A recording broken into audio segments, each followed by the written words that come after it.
YouTube SEO. You'll hear me talk about it here, but what people don't realize is that YouTube has kind of its own SEO strategies. And I'll mention in this episode, but YouTube's the second largest search engine, only behind its parent company. You may know it. It's called Google. And the really interesting thing is that this whole YouTube SEO is YouTube kind of has its own algorithm based on placements and recommendations and things like that. Well, Semrush did this really deep dive research, and I wanted to share it with you because it has so many just gold nuggets in there. If you are currently a YouTuber or you're an aspiring YouTube creator, and understanding some of this data that they uncovered and released and recommendations that they share, I've pulled out the best stuff. And that's what I'm sharing with you on this episode, all about YouTube SEO. Now, before we jump in, you should know. You may hear me talk about in this episode how I mess up some of the video. Well, I did, but the good news is I still recorded the video. So I went through after I recorded this episode and actually made this all video. So if you want to watch the video version of this episode, you can head on over to our YouTube channel, youtube.com/tricyclecreative. You can also check it out on our website. Go to tripodpodcast.com, and you're going to want to search for the news cycle episode for September 2021. You should also know the other voice you hear in this episode is Kayla Knob, and she was the subject, the feature, if you will, for a segment I did called Meet a Tweeter. You can find her on Twitter at Kayla Knob. That's KaylaNaab.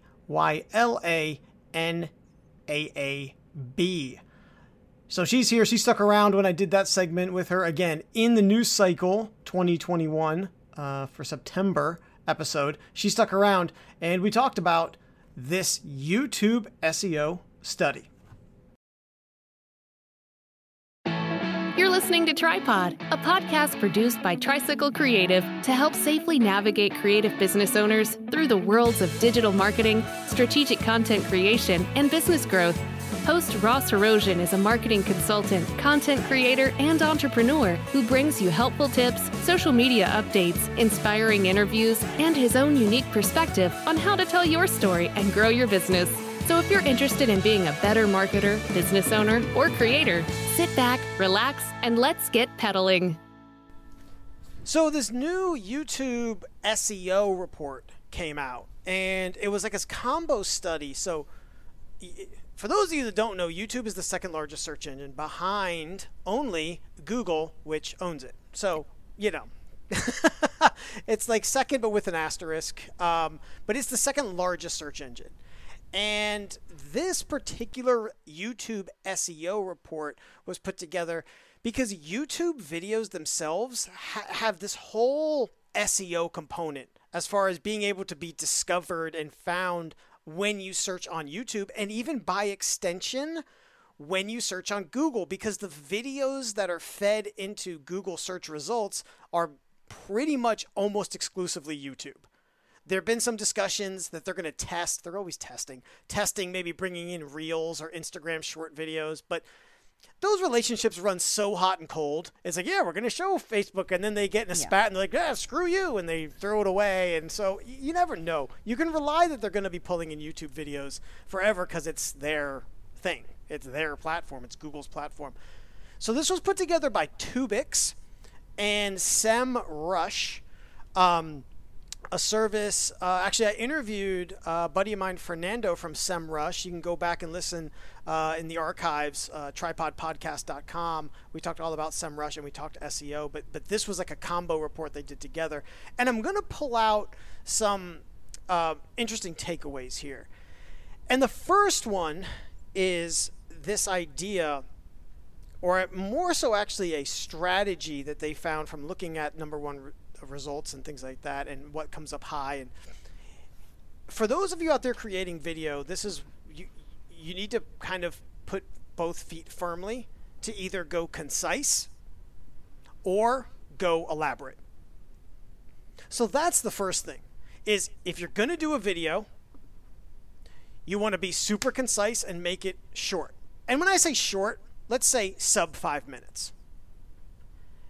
Or you want to go in and make this thing super detailed and in-depth.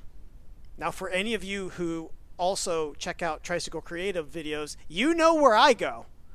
I go elaborate because I am a long-winded son of a. Me too. I can't help myself. Now, the nice thing is, for a handful of my videos, because I do a lot of reviews and walkthroughs, people are like, wow, this was really helpful, step by step by step. I go elaborate because I don't know any other way, right? When you consume video, Kayla, do you find yourself leaning one way or another depending on the type of videos you're watching or searching for? Definitely. It's interesting because you'll have vloggers or people doing a long read of a situation that will apologize for their length of their video. This is going to be 20 minutes. Yeah. But then you'll have people who, they're making 1 minute or even 30-second videos and crushing it. And usually those I'm going for a how-to or a quick piece of information. If you're going to dive deep, dive deep. I think people want to sit with a snack and a beverage and really consume that. I think part of that, too, is reading the room and what already exists. Because I think you can also relate. There's nothing more annoying than looking for, a how-to video. And then the person is spending 45 minutes or something. It's how to, fix a clogged sink. And they spend, 10 minutes talking about the particular wrench, which seems to have no intrinsic value to the end result, and you're like, can you move it along here? Or it's a 10-minute branded spot ahead of them actually telling us what we came to know.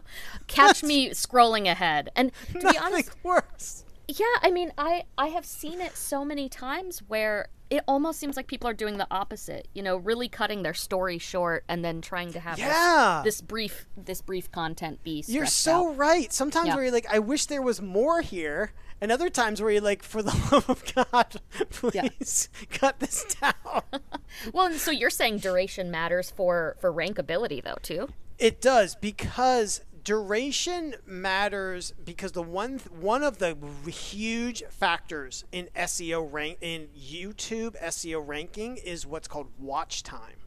And that is not only a metric of how many minutes and seconds, but it's also a metric of percentage of video.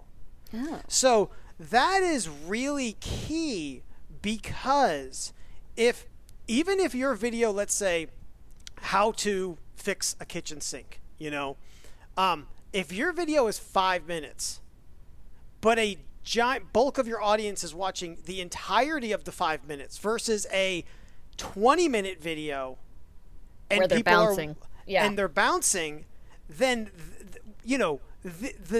some of the signals there is that this video is kind of scratching that itch better. The one that's a 5 minute and you're watching all 5 minutes versus a 20 and you're only watching 5 minutes of the 20. Yeah. So this is where watch time, if you're going to get consumed over anything, you need to be consumed about or obsessed about watch time. I also did a video on my YouTube channel about buying YouTube views. I bought YouTube views, and I was and I did it because I was very curious about it.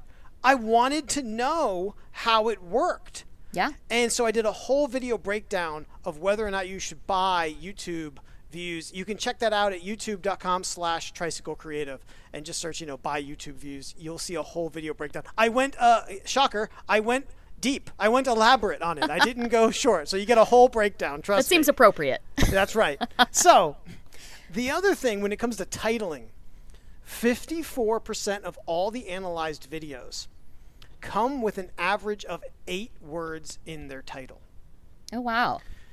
So this is the thing about data, and I think you would agree with this. I tell my clients when it comes to data, particularly when it comes to SEO, you use data to inform, not dictate. Yeah. This doesn't mean that you need to be shackled in and exactly make 8 words. But this tells you that there's something to brevity when it comes to titling. Yeah. So I thought that was really interesting when it came to, building out your title and being very thoughtful and specific. Yeah. When it comes to how you're titling your video, because I think people think, oh, if I put more in there, that more is always better, and it's not. No, and you see those titles that go on, and they get truncated, so you don't even get to see the whole thing. And I've always thought that was a keyword move, trying to stuff more keywords into the title. It seems like that's not a good move. It is a keyword move, but Yeah. it is also, to your point, not necessarily Not a good one. good move by Right. itself. I mean, just like with normal SEO, keywords, Google and by extension YouTube, they're smarter now. Yeah. It's not just about keyword stuffing. I can't tell you how many clients I work with on the SEO front that come to me and, having come from talk to someone else, some armchair SEO expert, and they're still subscribing to the keyword stuffing. And I'm like, run, don't walk from that person. Yeah. Run away and lock your door and don't answer their call. It's a good example of someone to unfollow on Twitter. That's right. That's right. That's right. Hey, Steve. Oh, hey, David. What are you up to? I just got back from the doctor. And you're excited? Well, you know how recently I've been confused about my marketing? Yeah. Well, I've been unable to conduct simple marketing tasks. Plus, I have this persistent anxiety about posting on social media. I told this to the doctor, and he said I have MAP. MAP? What's that? Marketing Analysis Paralysis. It affects most creative business owners and in some cases can even lead to business failure. Oh, man. But it seems like you're not worried about that happening to you. Yeah, the doctor gave me this pamphlet. Marketing Clarity Coaching Program by Tricycle Creative? Yep, they have this 10-week intensive coaching program where they can help me better define my customers, build my brand identity, and when it's over, I'll have hundreds of content ideas and opportunities. So obviously you're going to do it, right? Yeah, I've been putting this off for too long. I'm going to head over to getmarketingclarity.com right now and book my 15-minute call. Getmarketingclarity.com? I think I'll head over there too. So if we work our way into another kind of part of a video, next part is a description. And from this report we're looking at, again, it's a Semrush and Tubics report. I'll include it in the show notes, tripodpodcast.com, and also in the description for this podcast if you want to check out the whole thing for yourself, is that more than half of the videos that ranked at the first position have more than 50 words in the description of the video. Interesting. So this is another area where the more context, the more copy, the more words that you use in the description, that helps to inform the YouTube algorithm as to what the video is about. That is valuable. Interesting. Do we think that the description length matters more from a just scrapeability of trying to get those keywords and that context for the bot or crawler that's running that? Or do they expect that people are also reading them? Do you think there's a value in making it readable? Well, that's a really good question. I think if I was going to rank those two things, I think it's probably a little bit slightly less about people actually reading it and more about, again, context clues. Yeah. For the spiders, the YouTube, technology to get that information. Yeah. But that doesn't mean that you should only be writing for the robots. This applies to SEO too. Write for people, don't write for Google. Don't write for YouTube. Write as if you're talking to a person. Use the same words. Use what I call keyword cousins. So if you're doing a video, again, about fixing the kitchen sink, or fixing the sink, talk about the kitchen, the bathroom, talk about the particular, if you have a certain wrench and this is a constant problem, but like talk as if you were talking to a person, not as if you're talking to a robot. Yeah. I think that's an important piece for any SEO, but particularly for video. Now, interestingly enough, you talked about that scrapeability, and this is really where this next kind of finding or piece comes in. And that's with the tags. So when you put tags on a video, those aren't publicly seen. There are tools that allow you to see the tags that people put on videos. But otherwise, it's not publicly facing. It's only seen by and scanned and reviewed by YouTube. The little tags you put on, like the keywords, for lack of a better word, but they're called tags. Sure. And this study found that the top ranking videos use an average of 13 tags. Now, an individual tag can be a key phrase, too. So it's not necessarily a singular word. So, for example, back to the fixing a sink. You know, it could be how to fix a kitchen sink. That could be one tag. Okay. So a key phrase can make up a singular tag. But like I said, an average of 13. And these are the tags that you would enter in the back end. They're, as you're saying, not visible to people. Would you also be putting hashtags manually into the description, or is that a separate thing? No, that's a great question, because for those of you that don't know, hashtags have come to YouTube. Now, the way it works, though, they will group videos together based on hashtag, but they only show, and I think by extension only function, with up to 3. Okay. So you can put a hashtag. Hashtags go in the description. You can put a video hashtag in the description. Now, again, no more than 3, because that's all. It counts the first 3 in order, whatever you put them in. And it'll group them. So if someone sees that hashtag under your video and clicks on it, it'll show them other related videos to it. Nice. But that goes in the description. But it's kind of a similar subject, whereas the hashtag, coming from Twitter, it's kind of like like this is the almost like the environment, if you will, that this video should live in. Whereas the tags can be a little more granular. Yeah. Right. Getting into the specific topics or even items you mentioned and that kind of thing. Like this sink metaphor or whatever, the example I'm using here would be like, your hashtag could be home repair. But your tags could be how to fix a kitchen sink. Right. You see, so like there's kind of this hierarchy, if you will, that you can use.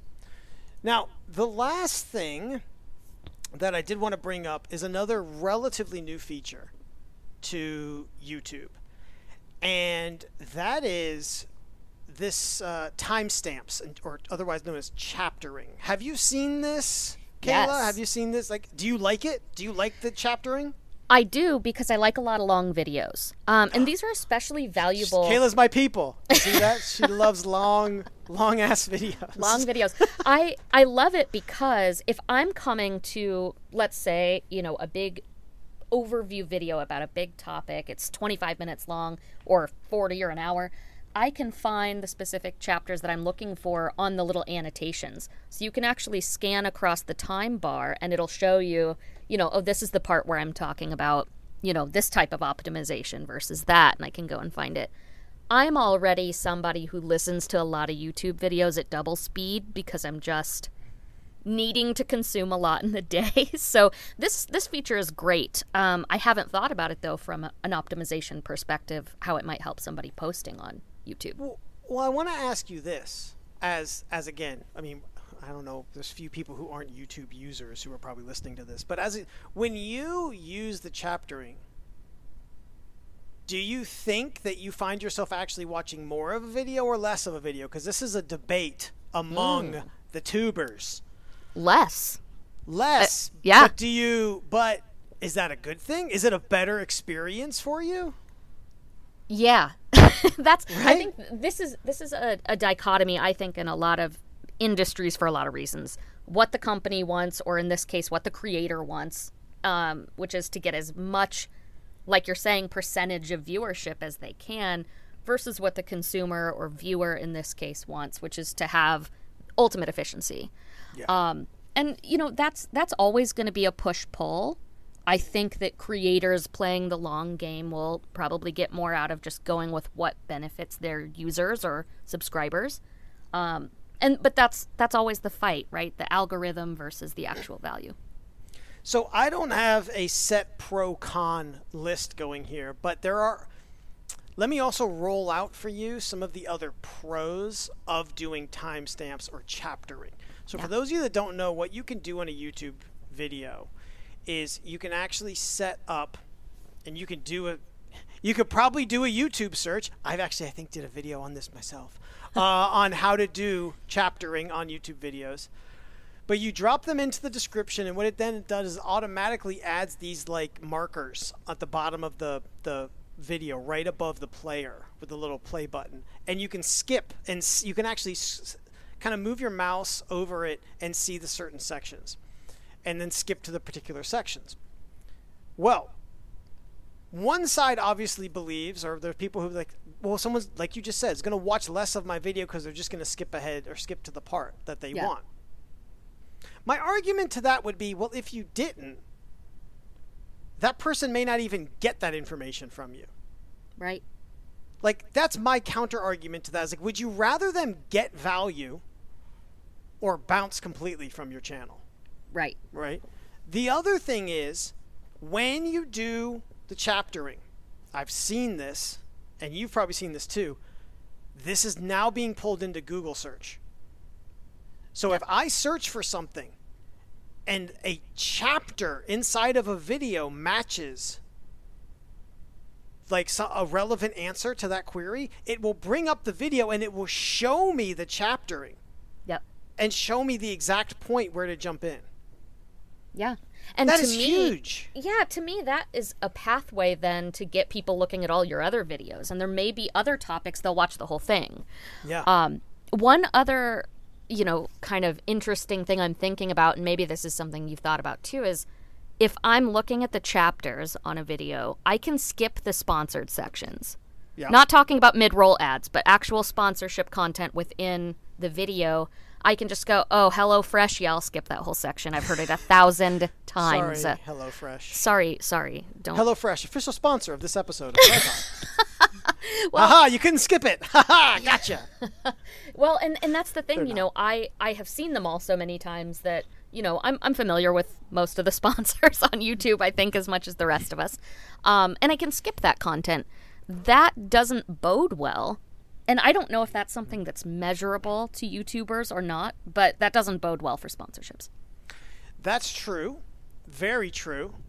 So let me think on that, because this is the first time. So you can skip over. So what you do find a lot of times are, and I've done this for a handful of videos, for videos that are not necessarily sponsored, but I like to promote platforms that I think would help my audience, creative business owners. In a lot of times, I've negotiated discounts with those platforms. I've contacted them, talked about my audience, and I get some sort of discount, which I think is helpful. Yeah. A lot of times, what you'll see is that people will start off a video with that, right? They'll start first with that, and then conceivably work it in a little more organically. But to your point, yeah, if you're going to call out that very specific sponsor piece, people are going to be able to skip it. So it is something that I think is a creative challenge opportunity. Yeah. Right? It's definitely. How do you, again, make that sponsor relevant, interesting, like in an organic way, and valuable, and show the value in an organic way, versus just you're relying on the fact that you can trick them or get them because they got no place else to go. Yeah. Yeah, and it's an interesting kind of comparison between putting a product commercial in between, an episode of a show versus having that product placed in the show. Totally. And I mean, I'm not suggesting that product placement is the best alternative, but there's got to be a way to weave it into the story. And I think that that's really probably what the future of consumers expects. We're getting sick of being advertised to. I mean, here's the thing. Like, when I'm creating a video, I have so much time planning and recording and editing. And then the last thing I want to do is sit down and make dinner. So that's when I call HelloFresh. So you can go to HelloFresh.com/tripod for inevitably a 404 page, because that's not a thing that exists. But you can see how this could be conceivably worked in a not even that well thought out way. Yeah. Now, bringing this all together for the last point, timestamps. This report found that timestamps, when it comes to search rankings on YouTube, a video coming up higher or lower, that it did not seem to make much of a difference whether or not a video had the timestamps or not. Now, timestamps and this chaptering is relatively new. Relatively. So I think this is something that it's kind of promising. Because what this is showing is that what Google is not doing and what YouTube is not doing is just being like, oh, you're doing chaptering, we're gonna boost your video more than others. Right. Which is something that's kind of that's kind of like a dick Facebook move. It's like, oh, you're posting reels? Then we're definitely going to show your reels in front of 10x the people because we're really leaning in on reels. You know, it's like that kind of thing. Yeah. It doesn't seem to be that way. It does not seem to be that just by using that feature are you getting a competitive advantage against other videos. And that's how it should be. I agree. You know, yeah, that's really how it should be because people are building real businesses on these social channels, on these media channels, where there's got to be a certain amount of predictability and reliability to using them. I think it's a disrespect to business owners to flaunt a new feature and then just overtly praise people who use it. And we've seen that done on other platforms. Pardon me. What was that, words? I don't know. I can tell you firsthand because I was involved in video when Facebook was pushing video. So this was let's just call it the 2000 and, oh my God, this is a long time ago. 2004, 2010 to 2015 maybe. Yeah. Where they were leaning in on video and wanted people uploading video to YouTube. And they were trying to, at that time, or to compete with YouTube as the video platform. That's when I was working in corporate media and doing video production. And boy, was that a fun time to be in video. Oh, yeah. Because they were juicing the hell out of it. Yeah. It's obscene. It's like, it literally was like sometimes 20x the reach of a video. And now video always does, well, not always. Video most of the time does better than other content. But like it was just obscene and obvious that this was getting that extra algorithmic boost because that's what Facebook wanted to encourage people to do. That doesn't seem marketers, to be what YouTube's doing. Social media managers, anybody using any of these platforms and really watching these metrics, that's a stress. It's not automatically a benefit because those don't convert to buyers. They're not automatically reliable metrics at all. So. And it's hard because it's the what is it, the tail wagging the dog? Is that what the saying? Where it's like it's not. You don't have control. The wins you get there are only because of an external force that you don't control. So it's kind of like, again, the result comes with an asterisk. Because you could then, if Facebook decides to stop doing that, which it did, then all of a sudden the strategy you built, and this is digital marketing, so, you know, this kind of comes with the territory. But if Facebook decides to pull the rug out from under that, then that strategy you had, guess what? It's garbage. Yeah, and you're building from scratch. That's why I warn, business owners and people against TikTok. It's a great platform. There's a lot of great content over there in ways, but that early surge of being able to get 1 million followers didn't mean anything. Yeah. It just didn't unless you were going to monetize that platform itself. Totally. Thanks for listening to Tripod. Be sure to subscribe and rate the show on Apple Podcasts, Google Podcasts, Spotify, Pandora, Stitcher, or wherever you listen. For show notes and past episodes, go to tripodpodcast.com. Connect with Tricycle Creative on social media at Hello Tricycle and learn more about how we can help you with your marketing at tricycle-creative.com.